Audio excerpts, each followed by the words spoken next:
First of all, thank you for being here. Second of all, my apologies if I go too long. I only had one father, and I loved him very much, so a little long-winded, I'm sorry. So, this is called I Remember. I remember walking hand in hand home from church around Alfie's age, and feeling warmth, patience, security, strength, and love. He was an affectionate one. In church, I remember him singing louder than anyone, and reading louder than anyone. Kind of like Derek today in a beautiful way. It was not normal. It was in fact a little embarrassing, and he didn't seem to notice at all. Outside of church, he always clapped louder and longer after everyone else had stopped clapping for things that he loved or admired. He was an enthusiastic, a passionate, and independent one. I remember a long, hot hike in the Pinnacles where we'd run out of water. I think I was around Alfie's age, and I was clearly fading. I was looking for an out, and I told him as much. When the going gets tough, he said, the tough get going. I wasn't very happy about that, but we kept walking, and he was loving, yes, but he was also strong, and wanted to make sure we were ready for whatever life threw our way. As a coach to all the kids, he wanted to play with both feet so that we weren't only, quote, half a soccer player, and to play every position, including goalie. For the goalie drills that I'm sure he made up, and Austin had a kind of funny story about something similar the other day, but he'd pile all these balls at his feet, and he'd have me stand against the fence about 20 feet away with my back to this fence, and then he'd start firing balls at me, and right before he kicked it, he'd shout, turn! You turn around, you get hit with this ball. It was fun, to be quite honest. It was pretty intense, but it was a little unusual. And Colleen will reflect this, but great Santini reruns, they always kind of resonate some strange way. And while he liked winning, I think it's fair to say it was never his endpoint. And he'd substitute weaker players into the game, no matter what the score, no matter what the time of the game. It drove some parents crazy, but he didn't care. What he cared about, more than winning or losing, was growing and developing and how you played the game. He was a principled one. I remember long and mesmerizing stories at the dinner table of landing fighter planes in high seas at night on the deck of a surging aircraft carrier. Its runway lights the only visible landmark in the middle of a dark and stormy ocean. I remember the details of the flying deaths of his Navy brothers and roommates at their Los Gatos Hill bachelor pad known as Snake Ranch Zulu. Bad carrier launches, corkscrewing spins that never unwound, parachutes unopened. Mysteriously, only the 3 Yaleys survived. Uncle Milty, of whom is with us here today. I remember his mission to drop nuclear warheads he carried under each wing, deep into inland China, were he ever called to do so. He was ready, and thank God never asked. He was our hero. Mix that commitment with reverence for the peace-loving folk music of Joan Baez, Pete Seeger, and Peter, Paul, and Mary, although not the Beatles, Hendrix, or Led Zeppelin. Music he not so fondly referred to as the music of the devil.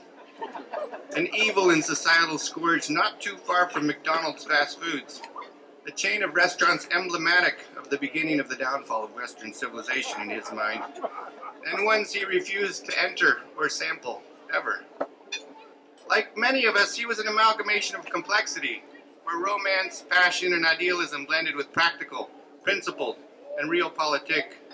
Someone who dragged his 1950s commie-fighting ace pilot brothers to concerts to hear peace-loving, anti-war folk songs. What a combination. I remember friendships galore through childhood, Yale, Catholicism, sports, the Navy, Gaines, Fitzgibbon, Ferreira, Friedman, Arnolds, Ingalls, Titsworth, Kevo, White, Weiss, Sullivan, Newcomans, Dawes, Charleston, Vare, Reese, Remus, Rippo, Boasberg, Carmody, O'Leary, and Oliveira, and other artists, Todd, Carrillo, Richburg. If a life is measured by meaningful friendships, he won the lotto and lived well. I remember book after book after book, poems, prose, fiction, biography, read at night on the couch or on the patios of 610 Coleridge or Vashon. More often than not with a smoldering cigar in his clutches. Mom wouldn't let him smoke them inside. He loved words and ideas. He was cerebral, thoughtful, and intellectual, with the heart and soul of an Irishman. He loved food and wine, and not solely for sustenance or pleasure, but as art form, an excuse for Holy Communion with people he cared about. Angels' visits, he called them. Holy Spirit, let us break bread and drink wine, and together celebrate this holy sacrament. And why not celebrate when dinner only comes 365 days a year? For whether found in words, food, wine, art, nature, or the intrinsic and intrinsic character of people, Bill Bourke was a connoisseur of life and beauty, a connoisseur of the sublime in whatever forms it took. He loved aviation, God's work, he called it. I remember going on flights with him to New York, Washington, D.C., Hawaii, Madrid, and how wonderfully he treated his colleagues at United, from the man cleaning the bathroom to the attendants at the curbside, the gates, or in the planes. He believed they were all one united family. He did the same, by the way, in so many other environments, and was drawn by disposition to support the underdog, the overlooked, the person in the corner that no one else was paying attention to, but whom he actively sought out and engaged. He was not pretentious. He was authentic and loved people, believing in the inherent dignity and divinity in each and every one of us. As he was dying, he described having had, quote, no plan for a life that included a privileged upbringing in Bell Scarsdale, matriculation to Yale on a naval ROTC scholarship, after his parents had gone from immigrant entrepreneurial riches to bankruptcy, in what's a longer story, but I digress. Naval ROTC to fly A-4 fighters in and across all oceans, career runs in financial services, corrupt container corporations, he quit, the law, and eventually estate planning, insurance sales, wine imports, car imports, helping to found 3 successful wineries. He seemed to know how to pick them. Passion for and support of the arts, family and friends who loved him. He described having no regrets while acknowledging he hadn't been perfect or without room for improvement, while overall describing immense gratitude for the, quote, undeserved gifts which had been bestowed upon him for, quote, no apparent reason, or what he called dumb luck. Follow your passions, and a life of hard work and integrity will always pay off, he said. He was a consummate promoter for people and things he believed in. He had values.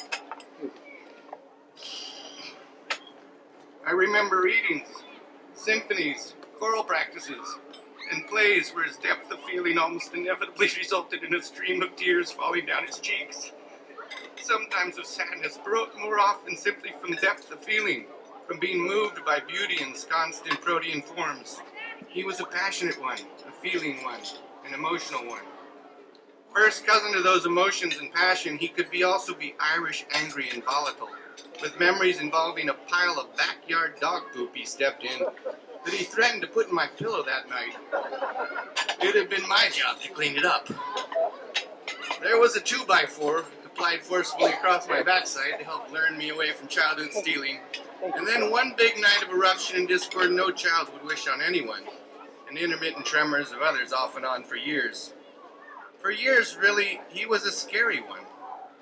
And as Hannah noted in a writing many of you may have seen, age, retirement, financial security from the sale of 610 Coleridge, and other home runs in combination with conscious efforts with the guidance of his close friend and rare gem, Dr. Mike Friedman, the founder of Type A Behavior Research, and Father Sean O'Leary, his spiritual guide on the journey to love and be loved, or perhaps better said, to be loved, definitely helped to soften and slay those demons.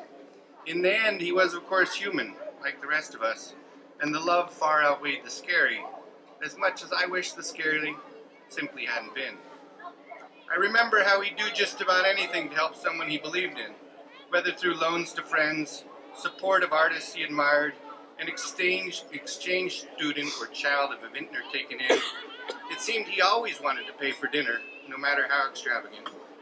He described loving my wife Cinda like a daughter, and you knew he meant it. When Andre and his brothers lost their mother, his beloved sister Maureen, he didn't hesitate to offer a home and family away from home. He was a generous one, and he loved and was dedicated to family, both ours and a broader human family which he so readily embraced. Where passion met intellect, he was a gifted orator, and could wax extemporaneously and eloquently without notes of preparation, starting off like a wandering stream that formed slowly from little trickles and grew, sometimes seeming to veer off course and ready to overwhelm the dam, but almost inevitably channeling back into the river of beautiful words, thoughts, and sentiments that he lived by. Gratitude for our gifts and privileges. Take not each other and simple pleasures for granted. Believe in the power of forgiveness. There is no God but love, and many more. His mother, who lived with us, seemed unimpressed, jokingly interrupting his mealtime hand-linked prayers by leaning over and loudly whispering, "He thinks he's the Pope." And what is this, a seance? He described having always had a close and palpable relationship with God from a very young age, first as an altar boy presiding over daily morning mass in Scarsdale. That relationship and link to the Mother, Son, and Holy Ghost never wavered or subsided, despite his frustrations with the stance of the Catholic Church on a host of issues he disagreed with. That numinous relationship continued to channel through the Church, while also transcending it through divine manifestations in other faiths, poetry, music, nature, and above all, perhaps, relationships between spirit beings like ourselves, and a direct line to his divinity that he so palpably felt. He had a bedrock of faith. He was spiritual. Plato was quoted as saying something to the effect that all philosophy is about dying well. Facing his mortality head-on these last 4 months, Nono has been an inspiration, sharing his readiness to embrace that mysterious cottage of darkness, reciting Whitman's poetic elegy for Lincoln from memory with his oncologist at his first appointment. I don't think that had ever happened to this oncologist. Come, lovely and soothing death, undulate round the world, serenely arriving in the day, in the night, to all, to each, sooner or later, delicate death. Praised be the fathomless universe, for life and joy, and for objects and knowledge curious, and for love, sweet love. But praise, praise, praise for the sure and winding arms of cool, enfolding death. Over the treetops I float thee a song, over the rising and sinking waves, over the myriad fields and the prairies wide, over the dense packed cities all and the teeming wharves and ways. I float this carol with joy to thee, O death. Facing his imminent mortality, he had no fear. He had no regrets. Yes, he still had things to do. Write a book. To applaud the legacy of 2 culinary artists he knew deserved it. Help 2 of his beloved grandchildren test out a passion for his passion, aviation. Support an artist and theologians he loved through a major gift. Pass the baton with his affairs in order. See the Seahawks go 5-0 to start the season. And perhaps break bread and raise the rosy goblet high one last time, again and again, amongst friends and family. But during this time, he was ripe, ready, and loaded with gratitude, loaded with love, eager to open the door to marvel at life's greatest mystery, full of curiosity, wondering what is it going to be like, that cottage of darkness. His peace-filled and eternal reward, where he described reunifying as one, beyond the veil, into a universe composed of one omnipresent and ever-loving God. He died well, and there is joy and feasting in heaven, and now even better and brighter place with his arrival. I will miss him, as I know will all of you, but what an inspiration, what an example, a life of love and integrity. And in the final months and hours, as was true throughout his life, a life with no plan and no regrets. What a cause for celebration. May we be so lucky. Nono left a legacy through which he will live on. A legacy of friendships, values, love of God, and a lifetime of service, love, and dedication to family and to those he touched, all leading to beautiful memories of a life well lived. To the grandchildren, he lives in each and every one of you. Through his values, the love he shared for family and for you, and that you share for each other. through his memories and through his flesh enmeshed in yours. Thank you.